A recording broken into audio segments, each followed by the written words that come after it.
शायद दुनिया के लोग समझ नहीं पाएंगे कि शंकर किस जगह पर साथ देते हैं। आप लोगों ने कथा सुनी होगी,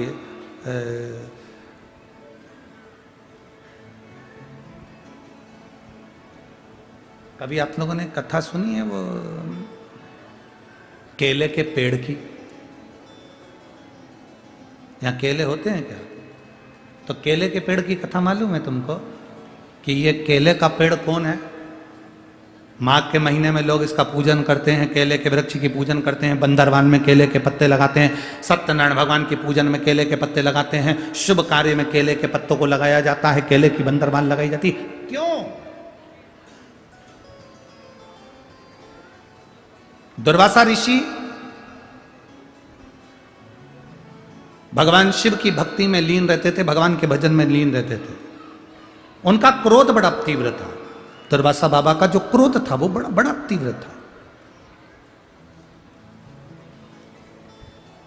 क्योंकि शिव के क्रोध का एक अवतार है दुर्वासा ऋषि। और दुर्वासा बाबा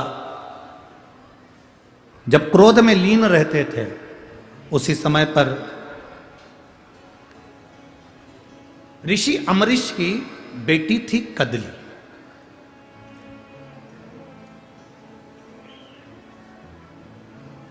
आंत्री अनसुईया ने ऋषि अमरीश के चरणों में जाकर प्रणाम कर कर कहा कि हमारा बेटा जो दुर्वासा है थोड़ा क्रोध का तीव्र है, क्रोध का तीव्र है। हमारा निवेदन है कि आप अपनी बेटी का विवाह हमारे बेटे से कर दें।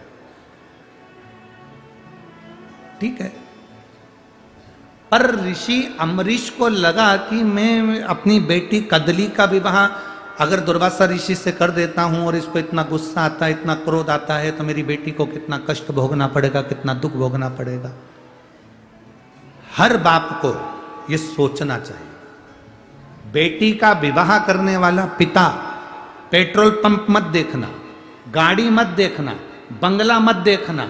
लड़का अच्छा हो, अच्छे से मतलब है कि लड़का तुम्हारी बेटी का सम्मान करने वाला हो, तो पेट्रोल पंप भी उसके दरवाजे पर आ ही जाए। गाड़ी देखी, पेट्रोल पंप देखा, जमाने भर का सामान देखा, और लड़का नहीं देखा कि साहब ये बेटी का सम्मान करेगा कि नहीं करेगा। खूब फैक्ट्री है, बंगला है, दौलत है, क्या करेगी बेटी? खाती कितनी रोटी है?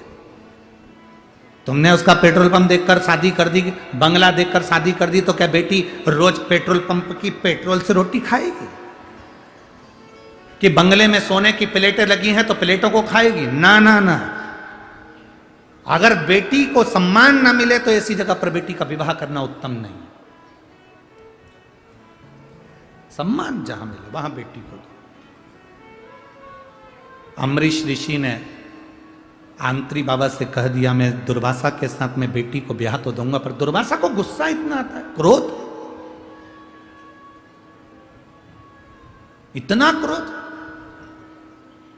एक बात समझ में नहीं आती, शादी के पहले लड़के और लड़की का संबंध होता है तो लोग कहते हैं हमारी लड़की एकदम गौ माता है, एकदम अच्छी है। लड़के के लिए कहते हैं हमारा लड़का एकदम अच्छा है, कोई बेकार नहीं है। आप किसी से भी पूछ लो, मोहल्ले वालों से पूछ लो, मोहल्ले वालों ने भी कहा अच्छा है, क्योंकि शादी के पहले अच्छा था, शादी के बाद इतना क्रोध कहां से आ गया, इतना गुस्सा कहां से आ गया?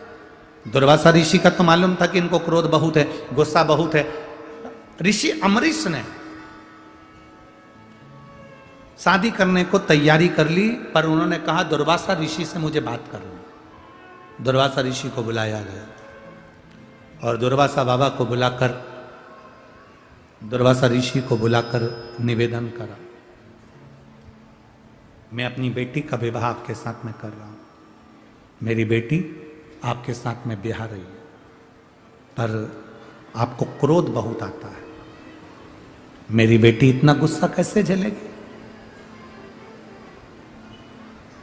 मेरी बेटी इतना क्रोध कैसे झेलेगी? राम जी, मेरी बेटी इतना क्रोध कैसे झेल सकती?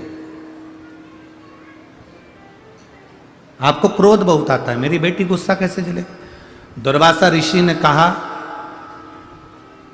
आपकी बेटी 100 गलती करेगी, मैं क्रोध नहीं करूंगा,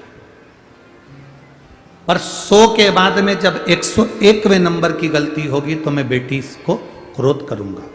ऋषि अम्बरीश ने अपनी बेटी को समझाया, कदली अब तू गलती मत करना, 100 गलती तक तू क्षमा है, उसके बाद में तेरे पति को क्रोध आएगा। ठीक है पिताजी। दुर्वासा ऋषि के साथ में कदली का विवाह हो गया। कदली शिव की बड़ी उपासक थी, बहुत शंकर की भक्ति में डूबी रहती थी, शंकर के स्मरण में डूबी रहती थी। ऐसा कोई दिन नहीं जाता था जिस दिन कदली भगवान शंकर को जल ना चढ़ाए। अभी कथा में कहा कि शंकर को चढ़ाया गया जल तुम्हारे कब काम आएगा तुमको भी नहीं मालूम पड़ पाएगा, किस जगह पर काम आएगा तुमको नहीं मालूम पड़ेगा।